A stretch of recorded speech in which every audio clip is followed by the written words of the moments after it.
Welcome back. This is our circle lesson number 2. Circles, this is chapter 12, lesson 2. So hopefully you've studied all about circles and radii and diameters and chords.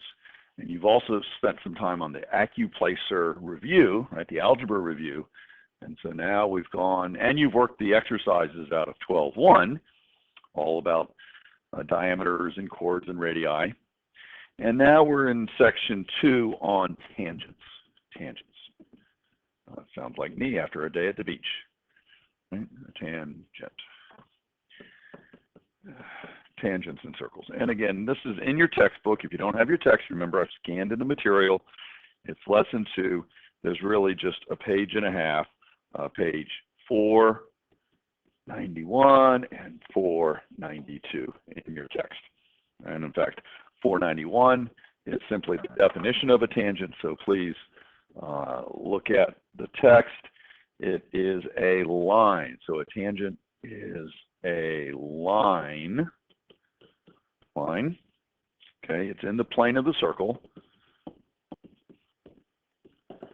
Plane of a circle.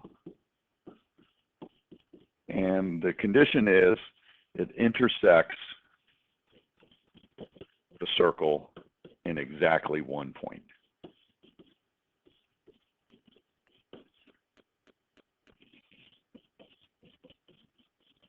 Remember, the circle are the points equidistant from the center. So it intersects the circle in exactly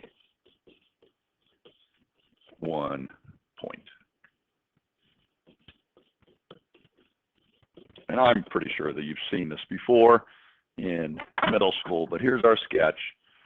So there's our circle, there's the center, which is not part of the circle, remember. The circle are all these points out here. And we have a line in the same plane. So here's a line.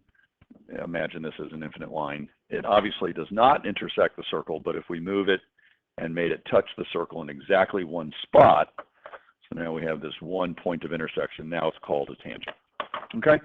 So line not intersecting the circle, line intersecting the circle in exactly one spot, called a tangent.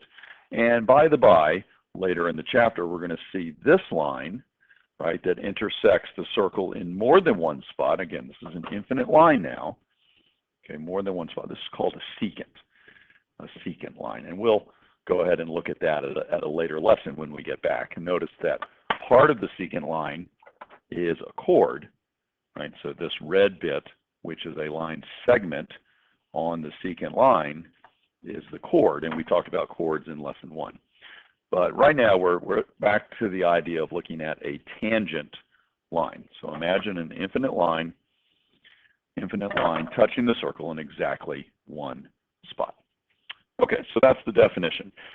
Now, what should we know about tangents?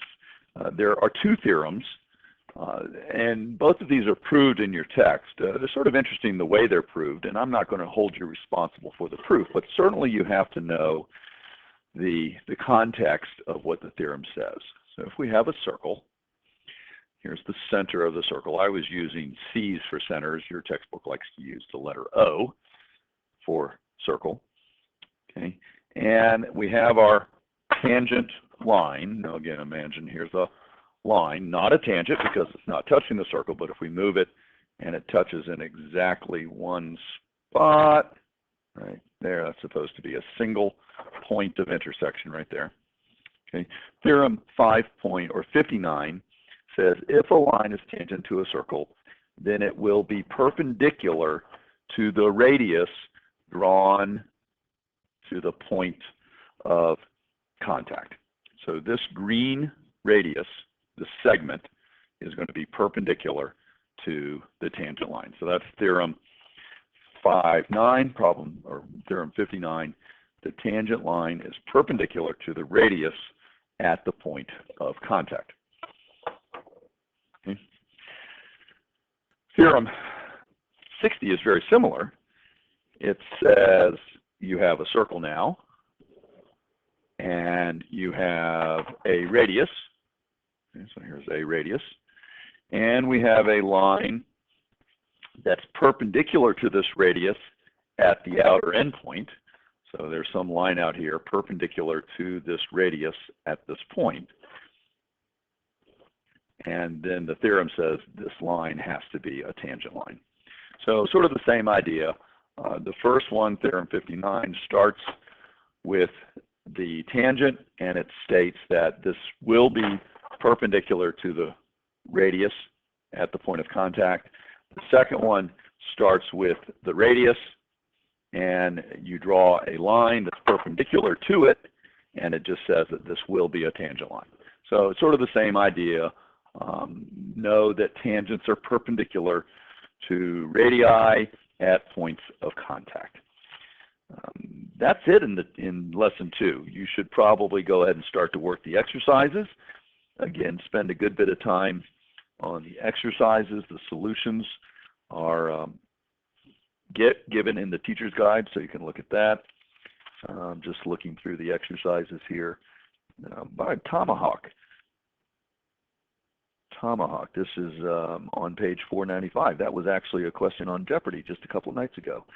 The trisection problem using the Tomahawk. Okay, so let me go ahead and stop this recording here. Look at the section, read it a couple times, watch the exercises, or watch the video if you need to, and then start to work on the exercises and continue the review of the algebra.